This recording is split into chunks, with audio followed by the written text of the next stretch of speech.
Tātad man ir plāns. Es gribu padarīt Rīgu par pieejamu pilsētu, par pilsētu, kas ir pieejama māmiņām, kas stumj bērnu ratiņus, veciem cilvēkiem, un mēs, ja Dievs būs lēmis, reiz visi būsim veci un nevarīgi, un cilvēkiem ratiņkrēslos.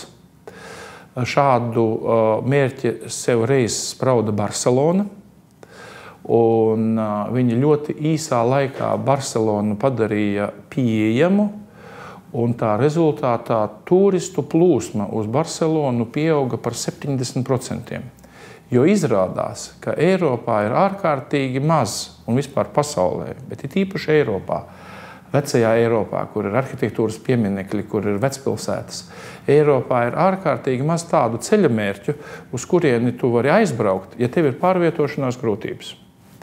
Un izrādās, ka šie cilvēki nebrauc vieni, viņi brauc ļoti bieži vairāki cilvēki, vai nu tie ir vairāki invalīdi ratiņkrēslā, 2, vai tie ir cilvēki, kas brauc radinieku un tuvinieku vai pavadoņu pavadībā. Un tas ir ne tikai cilvēcīgi gādāt par šo, lai Rīga būtu pieejama, tas arī atspoguļojas pilsētas budžetā kā ārkārtīgi pozitīvs rezultāts. Un runājot ar organizācijām, kas apvieno invalīdus, mēs redzam, ka īstenībā sabiedrība domā nepareizi domājot, ka tikai tie, kas ir ratiņkrēslā, ir invalīdi. Invalīdu ir ārkārtīgi daudz dažādu grupu. Ir redzes invalīdi, ir dzirdes invalīdi.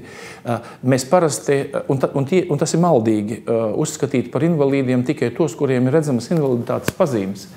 Bet Rīga nav pieejama ļoti daudziem cilvēkiem.